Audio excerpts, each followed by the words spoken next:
A Estrada de Ferro Vitória-Minas foi criada por empresários mineiros e capixabas no início do século XX. A primeira ideia era interligar Vitória, no Espírito Santo, a Diamantina, em Minas Gerais. Pouco tempo depois foi descoberta uma grande jazida de minério de alto teor em Itabira, Minas. Foi preciso, então, traçar novos planos para a ferrovia, agora em direção ao Pico do Cauê.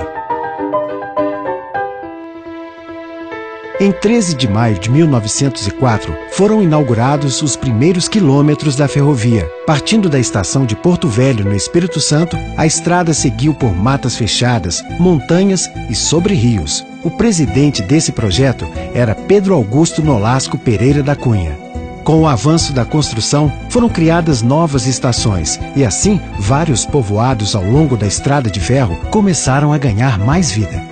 Em 1906, a estação de Colatina foi inaugurada com uma grande festa. Um ano depois, a divisa do Espírito Santo com Minas Gerais se transferiu para a região das estações Baixo Guandu e Aimorés. Logo depois, Vitória-Minas passou a atravessar o Rio Doce, em Figueira do Rio Doce, hoje Governador Valadares.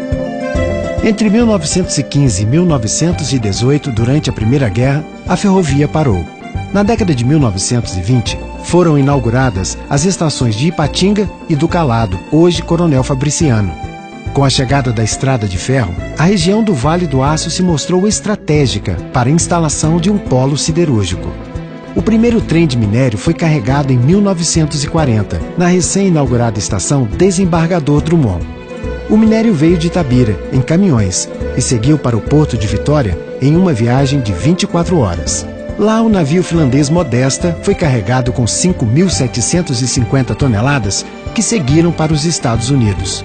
No mesmo ano, começou a ser construída a linha entre Desembargador Drummond e Itabira, e também as estações Capoeirana, Oliveira Castro e Engenheiro Laboriou. A estrada de ferro passou a contar com 545 quilômetros. Em 1942, com a Segunda Guerra, a ferrovia foi nacionalizada e o presidente Getúlio Vargas criou a Companhia Vale do Rio Doce com altos investimentos. Um longo período de melhorias foi iniciado no trecho.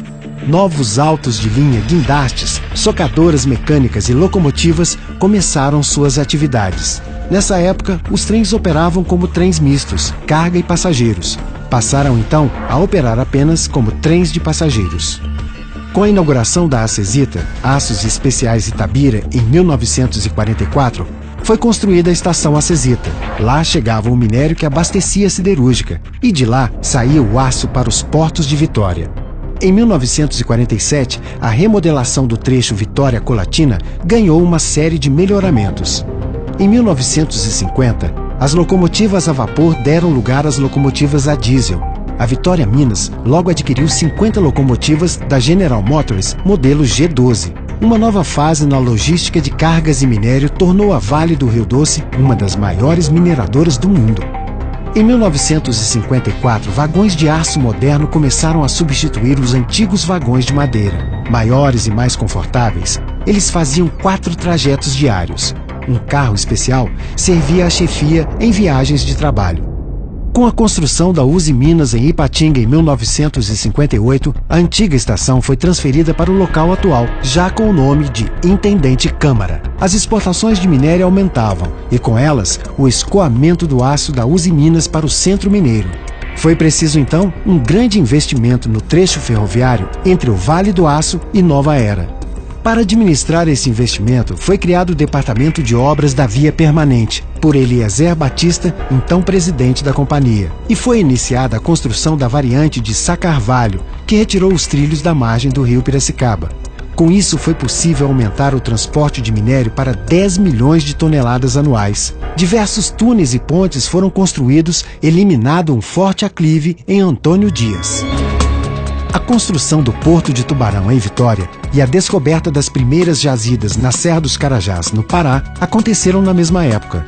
Os mercados externos se abriram e a Vale do Rio Doce investiu em novas minas e construiu o ramal de Costa Lacerda, que dava acesso às minas de fábrica de Timbopeba e Mariana.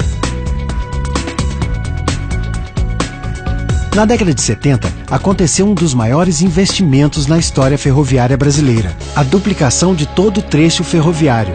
a Vale do Rio Doce passaria a ter a primeira ferrovia totalmente duplicada das Américas. No mesmo ano foi instalado o estaleiro de solda em Governador Valadares, que passou a produzir as barras de trilhos soldados com 200 metros de comprimento. Para os serviços de duplicação, foram adquiridos vários equipamentos de terraplanagem.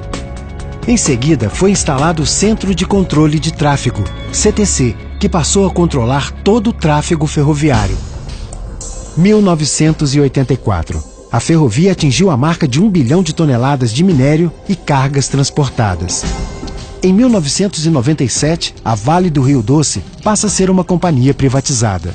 O Museu Vale foi criado no ano seguinte, na antiga estação de Pedro Nolasco, em Vila Velha, com um grande acervo fotográfico, documentação e uma locomotiva a vapor totalmente reformada. Em 2007, a Companhia Vale do Rio Doce passa a se chamar Vale. E acompanhando a mudança, uma nova pintura foi aplicada em suas locomotivas e no trem de passageiros. Em 2011, a Estrada de Ferro Vitória-Minas bateu o recorde de 11,2 milhões de toneladas de minério de ferro transportadas em um único mês. Em 2014, a Vale adquiriu um novo trem de passageiros para Vitória-Minas. Com design europeu, moderno, seguro e confortável, ele oferece transporte de alta qualidade para mais de 1 milhão de passageiros por ano. E assim, a Vitória-Minas segue seu curso, contribuindo para o crescimento do Brasil e participando da vida dos brasileiros. Mais de um século fazendo história e abrindo caminho para o futuro. Vale, para um mundo com novos valores.